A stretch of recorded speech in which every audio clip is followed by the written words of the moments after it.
Mode65 2024, the second iteration of their more premium 65% offering. But before that, can you please let me rant a bit first? Who the hell thought that it would be a good idea to name your product's next iteration according to the year it got released? Sure, Samsung skipped from S10 straight up to S20 because it got released in 2020. And probably they thought that the bigger the number is, people will automatically think it's better. But dude, this is just the second. Also, trying to manage expectations here, this actually ain't gonna be a review. Besides, there are already tons out there and I don't do that here. I'm only here to look at things that interests me, like design and sound. The heck with typing experience, I can feel that. And I'm already home in my Iris Rev 8. Also, I'm not an enthusiast both by definition and by heart. So yeah. Anyway, let's look at the design, shall we? To be honest, neither of the two versions' shape interests me. But what makes me want this over its predecessor is a cleaner bottom and the magnetic accent piece. But other than that, all that remains are actually just complaints. First off, why does their brass bottom impossible to match with any of the accent pieces? And second, I'm not really demanding for a ball catch system. I'm fine with manually screwing and unscrewing my board. But if someone told me to do a tier list of the most pain in the ass keyboards to assemble, this definitely tops the list. What's the point of having 4 less screws during assembly when the one that gets screwed instead is you? Hopefully not 4 times though.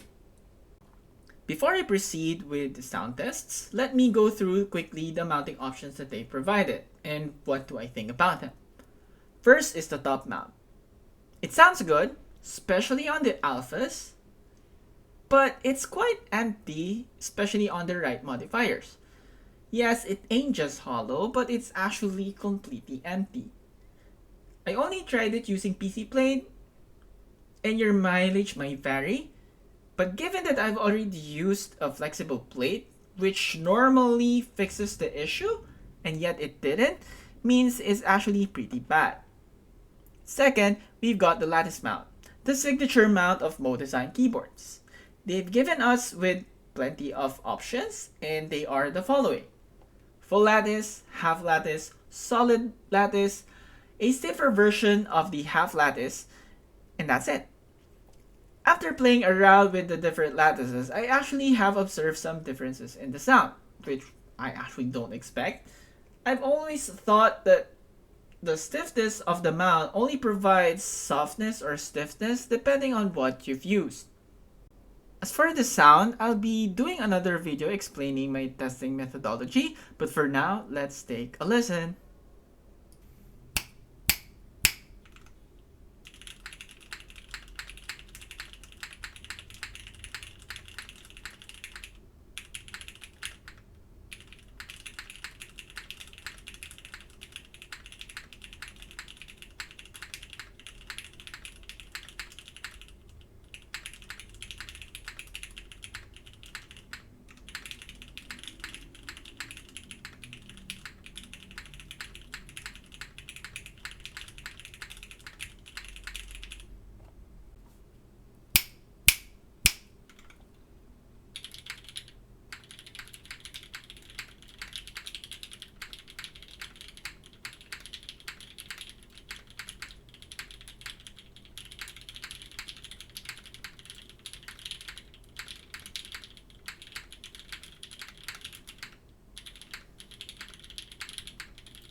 was quite disappointed to hear how it performed using the deep switches, especially Gateron Inks V2. Whenever I hear the sound test of this switch, it can do this classy sound. But it only happens when they use it in a more premium port. But I wasn't able to replicate it, so I'm quite saddened. Boba U40 on the other hand is expectedly muted. And it doesn't help that I don't really type as strong as other people, hence it makes it extra muted. The same thing can be said for the high pitch switches, especially Halu-halo switch, which was my favorite amongst the two. Yes, it's a JWK recolor, it's quite old, but I think this is a testament that it can still compete today. Now that we have an idea how it sounds on different kinds of switches, let's tweak it according to my sound preference. However, I'm gonna change only a few things here. First is the plate. Instead of using the aluminum plate, I'll be using PC plate. I'll be using this plate not because of the flexibility, but rather the sound difference it makes in my keyboard. Second, I will be swapping my stabilizers from TXAP to OA stabilizers. This stabilizers was released years ago and I can't remember, but it looks good in this board. Lastly, I will be using Shinhai switches, which is everyone's favorite, including me.